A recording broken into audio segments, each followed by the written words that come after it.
She was 12 years old when she dumped a pile of oyster shells into a dying tomato patch, and every grown man at that county auction laughed at her grandmother for buying the land it sat on. 30 years later, a $2. 4 million construction project is sitting dead in the dirt because of that little girl, and the company that owns it has no idea why. Ronald Fitch had been a lawyer for 19 years, and he had never once called a client before 7 in the morning. He called one at 6:43 a.m. on a Tuesday. His paralegal could hear him from the hallway. Something about a soil filing, something about 1993, something about a 12-year-old girl. She had never heard him sound like that before. 3 time zones away in Coos County, Oregon, a woman named Clara Soto was watering tomato plants when her own phone buzzed on the porch railing. She did not recognize the number. She set the watering can down, looked at the screen for a moment, and put the phone back in her pocket. She finished watering the plants first.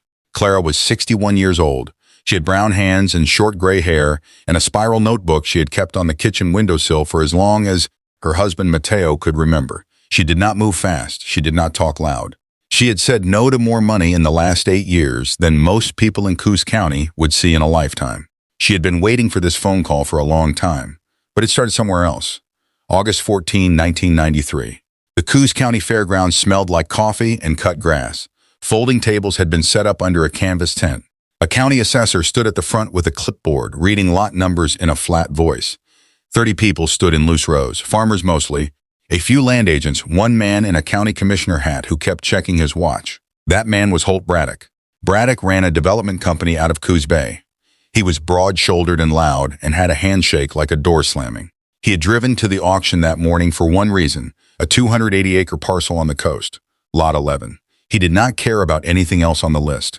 Lot 7 came up at 9:14 a.m. The assessor described it. 3.8 acres of coastal bottomland, poor drainage, low pH, blight damage from the previous season. Starting bid $250. Silence. Then a woman named Rosario Soto raised her hand. She was small and gray-haired, wearing a coat that was slightly too large for her, and she had an envelope in her hand. She bid $310. Holt Braddock laughed. Not a private laugh. Not a quiet one. A real laugh. Loud enough that the assessor looked up from his clipboard and 2 men in the back row turned to look. Braddock said something to the man next to him. The man smiled. Nobody else bid. Rosario Soto signed the transfer form with a pen from her coat pocket. Her granddaughter Clara stood beside her watching, 12 years old and already very still in the way that some children are when they are paying close attention to something. The receipt was printed on yellow paper. Rosario folded it once and put it in her breast pocket. Clara asked her grandmother what they were going to do with it. Rosario said, fix it. Clara asked how. Rosario said, start with the shells. The shells were crushed oyster shells from a cannery in Bandon. A fisherman had left 3 pallets behind the building and told Rosario she could have them if she hauled them herself. She made 2 trips with a borrowed pickup. Clara helped lift bags from the truck bed. The land was tired. That was how Rosario said it. Not ruined, not dead. Tired. Clara spread shells across the field all that Saturday. She spread them heavier in one corner than anywhere else. The low corner, the northwest corner, where water pooled and the tomato roots had rotted first. She was 12. She thought heavier was better. The following Monday morning, Rosario drove to the county extension office and filed a soil amendment declaration, Form 14B. She described the amendment across all 3 drainage zones of the parcel. She noted the northwest low drainage corner specifically. In her own handwriting in the margin, she added a single sentence. Applied by Clara, age 12. Shells from Bandon Cannery, heavier in the low corner. She got the form date stamped. She drove home and put the carbon copy in a shoebox on the second shelf of the hall closet. She never mentioned the filing again. Holt Braddock, meanwhile, bought Lot 11 that same morning for $183. Hughes and drove home convinced it had been a very good day. That evening, Clara sat at the kitchen table while her grandmother made rice. She had a spiral notebook, the first one thin and green, and she wrote down the date, the lot number, the price paid, and the name of the man who had laughed. She did not know why she was writing it down. She wrote it down anyway. Outside, the northwest corner of the field caught the last light. The soil there was dark and wet and full of crushed shell. It did not look like much. Clara looked at it for a while through the window. Then she looked back at her notebook. She knew something that afternoon that nobody else at that auction had known. She just did not have all the words for it yet. If you think you know where this is going, you don't. Hit subscribe and keep watching. Because what Clara finds in that library is something no one in Coos County ever checked, and it's the reason Holt Braddock's entire operation is about to run out of road. February 6, 2001. Coos Bay Public Library. Third table from the window. Clara set a stack of county plat maps on the table and sat down with a cup of coffee going cold beside her. She was 20 years old. She worked mornings at a fish processing plant and drove herself to the library every Thursday on her lunch break. She told people she liked to read. That was true. She just did not tell them what she was reading. Zoning records, extension office filings, road survey documents from 1948 onward, water rights allocation maps, budget reports from county infrastructure committees that had met and adjourned without leaving much of a mark on anything except one manila folder in the Regional History Archive, held together with a faded rubber band. Clara pulled the rubber band off carefully. The folder held a single report, 93 pages, stapled and then unstapled and then paper-clipped at some point. The cover read, Coastal Infrastructure Planning Survey, Coos County, 1956. Prepared for the Oregon State Highway Department. She turned to the index first. Then she turned to page 47. The state had surveyed a coastal road expansion in the mid-1950s, Route 42C. The plan was a new access corridor running from the highway south toward the coast, connecting the industrial processing area near Bandon to the main transport grid. The survey had been completed. The easement had been recorded. Then the funding moved to the interstate project in 1958, and Route 42C was never built. Clara read that paragraph again. The easement had been recorded. That meant it still existed on paper. It had never been vacated. It had never been dissolved. No county resolution had ever closed it out. She turned back to the map on page 49. The planned corridor ran south along the coast. The 12-foot drainage easement flagged in the northwest corner of the survey area was still marked as active. Clara pulled out a county plat map from her stack. She lined it up with the map on page 49. She set her coffee cup on the corner to hold the plat flat. The northwest corner of the 1956 drainage easement sat in the same position as the northwest corner of Lot 7, Coos County Auction Records, August 14, 1993. The same corner where she had spread oyster shells heaviest, because she was 12 and she thought heavier was better. Clara sat very still. She did not write anything in the notebook yet. She turned back to page 47 and read the paragraph a third time. She drove home that evening and sat at the kitchen table. Mateo was at the stove. They had been married 14 months. He was a quiet man who noticed things without asking about them. He set a bowl of rice in front of her and looked at the papers she had spread across the table. He said, "Find something?" she said. "Maybe." He sat down across from her. The kettle was on. Outside, the field was dark. She had drawn a rough sketch on a grocery receipt, the northwest corner of the parcel, the drainage slope direction, the 12-foot strip. She turned it so he could see. He looked at it for a moment. He said, "Is that our corner?" She said, "Yes." He nodded and went back to his rice. He did not ask anything else. Clara picked up the grocery receipt and folded it in half and put it in her coat pocket. Over the next 4 months, she went back to the library 6 more times. She found the original 1956 easement recording in the county deed index, instrument number 1956-00447, still listed as active in the county's own records. She found the soil drainage classification map from the same year. The northwest corner of the parcel had been classified Category 3, poor drainage. High saturation, which was the exact classification the easement's legal language depended on. She found the 1994 County Soil Reclassification Summary, triggered automatically by Rosario's 1993 Amendment Declaration, which had reclassified the northwest corner of the parcel as Category 1. Category 1 meant improved drainage, good saturation, agriculturally stable. The easement's own language said it applied only to Category 3 drainage zones. Clara wrote that sentence in the notebook 4 times to make sure she understood it. Then she wrote, "The easement still exists on paper, but it only works on land that no longer exists." She drove back to the library one more time in late June. She sat down at the third table from the window with the 1956 report and the county deed index and the reclassification summary laid out in a row. She spent 40 minutes reading without writing anything. Then she went to the reference desk and asked for a photocopy of page 47 and the easement, recording and the drainage map. The copy cost 75 cents. She walked to her truck. She sat in the parking lot for a while with the photocopies on the passenger seat. She picked up the notebook and opened it to that day's date. She wrote, "The shells changed the drainage classification. The classification change breaks the easement. The easement is the only legal path through the northwest corner." She looked at that sentence for a long time. Then she wrote one more line beneath it. "If anyone ever wants to run a road through that corner, they will have to come to us." She closed the notebook. She did not tell anyone what she had found for the next 11 years. She just drove home and started a new tomato season. The man on the porch was holding a business card in one hand and a folder in the other, and his shoes were too clean for a farm visit. Clara answered the door in work gloves. He smiled wide, said his name was Kevin, said he worked for a real estate consulting group, said he understood she might be interested in discussing the parcel. She was not interested. She said, "No, thank you." He said, "We're prepared to offer $65,000 for the 3.8 acres. She said, "It's not for sale." He stood there for a second like he had not heard her correctly. She said, "Thank you for coming out." She closed the door. Mateo looked up from the kitchen table. He said, "How much?" She said, 65. He went back to his coffee. Neither of them said anything else about it. That was 2007. In the years before that, Clara had watched the land carefully and without announcing what she was watching for.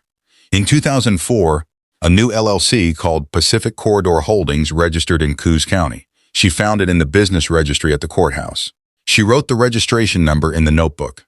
In 2005, Pacific Corridor bought 40 acres north of the Braddock parcel. Clara wrote the deed number in the notebook. In 2006, they bought another 68 acres, then 92 more. She wrote each one down. She also started keeping track of the survey flags, small orange markers that appeared on the edges of adjacent fields in the spring of 2006 and stayed through the fall. She drove the outer road twice a week for 3 months and noted where the flags moved. Mateo watched her do this from the passenger seat one evening in September. He said, "You've been watching that line for a while," she said, "since the library." He looked out the window. He said, "Okay, that was enough." The second offer came by phone in 2010. A woman from the Coos County Planning Department called on a Wednesday morning. Formal, careful. She said the county was conducting a preliminary infrastructure assessment and that there was some interest in acquiring a temporary corridor easement through the northwest corner of the Soto parcel. She mentioned $22,000 as a starting figure. Clara said, "That corner isn't available." The woman said she understood, but the county had a right-of-way interest on file. Clara said, "I know about that interest." A pause. The woman said, "We'll follow up in writing." She never did. Clara wrote the date in the notebook and underlined it once. Her daughter Rosa was 14 that year. She had come home one afternoon in October and walked across the lower field with Clara to check the irrigation lines. She stopped at the northwest corner and looked at the ground for a while. She said, "Why did the tomatoes come up best here?" Clara said, "The shells changed the soil." Rosa said, "What shells?" Clara said, "From when I was 12. Come on." Rosa looked at the corner one more time, then followed her mother back up the row. It was a small moment. Clara did not think much about it at the time. On the other side of town, Holt Braddock was not having a small moment. His company, now rebranded as Coastal Agri Holdings, had assembled 412 acres of coastal farmland over 8 years. They had permits pending for a processing and distribution corridor. They had investors asking questions at quarterly meetings. They had a shovel-ready project that depended on one access road. That road had to cross the northwest corner of a 3.8-acre parcel owned by a woman who kept saying no. His head of acquisitions had written 2 memos in the past year recommending they explore alternate routing. Braddock had rejected both. He told his lawyer the Soto land was a nuisance problem, not a legal one. His lawyer nodded and said nothing. The third offer came in person. Spring of 2014, a man named Dennis arrived at the door on a Friday afternoon. 3-piece suit, leather briefcase. He introduced himself as outside counsel for Coastal Agri Holdings and asked if he could come in. Clara invited him in and poured coffee. He sat at the kitchen table. He opened his briefcase. He set a single sheet of paper on the table and slid it across to her. The number on the page was $380,000 for the full 3.8 acres. Clara looked at the number. She picked up her coffee cup. She set it back down. She said, "I'm not selling." Dennis said the company was prepared to negotiate. He mentioned the 1956 easement. He said the county had a recorded interest in the corridor. Clara said, "I know." He said, "Then you understand we have a legal basis to pursue access." She said, "You should talk to a lawyer about that." He looked at her. She looked at him. He said he would be in touch. She walked him to the door. Mateo was in the garden. He looked up when Dennis pulled out of the driveway in a gray sedan. He said, "How much this time?" She said, $380 for everything. He said, "You said no." She said, "I said no." He went back to the garden. After that, the offers stopped. For 4 years, nothing. Clara mowed the northwest strip twice a year, in May and October. She paid the $214 annual property tax every March without fail. She kept the survey markers clear of grass. She did not talk about the land. She did not explain herself to anyone. She just kept the notebook current. Coastal Agri Holdings filed permit applications with the county for Phase 1 of their Coastal Corridor project. Clara found the filing in the county planning office on a Tuesday afternoon. She read through the route description for the access road. The northwest corner of the Soto parcel was listed as the only viable crossing point. She wrote that sentence in the notebook and drew a small box around it. Then she drove home and told Mateo she was making dinner. 3 years later, March of 2021, the phone rang on a quiet morning. Clara was at the kitchen table with her coffee. She looked at the screen. The number was not one she recognized, but the area code was Coos Bay. She set her coffee cup down. She picked up the phone. Dennis said the number before Clara had finished saying hello. $950,000. For the parcel. Full purchase. Clean title transfer. Closing within 60 days. Clara walked to the window while he talked. The northwest corner of the field was green. The tomatoes were coming up. She waited until he finished. Then she said, "I'm not selling." Dennis said he understood, but the company needed to move forward and they were prepared to make this number work. She said, "I know what you need that corner for, Dennis." A pause, she said. "Tell Mr. Braddock I'll be in touch when I'm ready." She hung up. She called Rosa that evening. Rosa was 31 years old and had been a real property attorney in Portland for 4 years. She had her mother's stillness and her grandmother's handwriting. Clara said, "I think it's time." Rosa said, "I'll drive down Friday." She arrived with a folder under her arm and a second folder in her bag, and the quiet look of someone who had already spent several nights reading. County deed records from 1956 onward. She spread everything across the kitchen table: the original plat, the 1956 easement recording, instrument 1956-00447, the drainage classification maps, the reclassification summary from 1994, Rosario's Form 14B, still clean, still stamped, with the handwritten margin note still legible. Applied by Clara, age 12. Shells from Bandon Cannery, heavier in the low corner. Rosa looked at that line for a long time, she said. Grandma knew. Clara said she knew. Rosa set the form down. She picked up the notebook and turned through it slowly. Dates, deed numbers, offer amounts, LLC registrations, survey flag locations, phone calls noted with one-line descriptions. 23 years of entries. Rosa closed the notebook. She said, "Their entire permit package assumes that easement is enforceable." Clara said yes. Rosa said it isn't. Clara said no. Rosa picked up her phone and called Dennis's office. The call did not go well for Dennis. Rosa spoke for 4 minutes. She named the instrument number. She cited the drainage reclassification date. She quoted the easement's own language back to him. Applies only to Category 3 drainage zones, and noted that the county's own records showed the northwest corner reclassified to Category 1 in 1994, triggered by a soil amendment declaration filed August 31, 1993. Dennis said he would need to consult with his team. Rosa said, "Take the weekend." She hung up. Mateo put the kettle on. Coastal Agri Holdings did not take the weekend to consult. They filed an abandonment claim on a Thursday morning 2 weeks later. The claim argued that the Soto parcel had been effectively abandoned due to minimal commercial use, and that the recorded easement therefore transferred to public interest by operation of county ordinance. The hearing was set for a Tuesday in April. Rosa arrived the night before. She sat at the kitchen table with 3 documents and a yellow legal pad. The first document was Rosario's Form 14B, stamped August 31, 1993. The second was the county deed record showing unbroken annual tax assessments on the parcel from 1993 through 2021, 28 consecutive years of taxes paid, the most recent for $214, all on file, none missed. The third was a photograph. A tomato plant growing in the northwest corner of the field, taken the previous October. Date stamped on the back. Rosa set the 3 documents in a row on the table. She said, "You can't abandon what you never stopped using." The hearing room was not large. Coastal Agri Holdings had 3 lawyers. Rosa sat alone at the other table, the 3 documents in front of her on a manila folder. Their lead counsel made the abandonment argument for 11 minutes. Rosa spoke for 3. She set the tax records on the table first. 28 years, every spring, not one gap. She set Form 14B beside it, stamped August 31, 1993, active soil amendment. Continued agricultural use documented from the date of purchase. She set the photograph last. She said, "The land was never abandoned. The county taxed it every year. The owner paid every year. A crop grew in the disputed corner last October." Then she said the line that ended it. She said, "You can't claim abandonment on land the county itself kept billing." The county hearing officer looked at the 3 documents. He looked at the lead counsel for Coastal Agri Holdings. He ruled in under 90 seconds. Holt Braddock's lawyer reached for his phone before the officer had finished speaking. The negotiation took 6 weeks. Clara's terms were not complicated. She would not sell the parcel, not for any amount. What she would agree to was a permanent surface access easement through the northwest corner, 12 feet wide, documented use only. recorded against the deed in perpetuity. In exchange, Coastal Agri Holdings would pay a monthly access fee of $3,400 adjusted annually for inflation, transferable to her heirs. Dennis pushed back on the monthly structure. He asked about a lump sum. Rosa said, not available. He pushed back on the inflation adjustment. Rosa said, non-negotiable. He called back 2 days later and accepted every term. Rosa called Clara with the news. Clara said, good. She said, thank you, Rosa. She hung up. Mateo was at the counter. He said nothing. He put the kettle on. The signing was at the county clerk's office on a Wednesday morning in November. Clara signed 3 copies in blue ink. She walked out to the truck and sat for a moment in the parking lot. She opened the notebook to the last blank page. She wrote one line. November 14, 2023.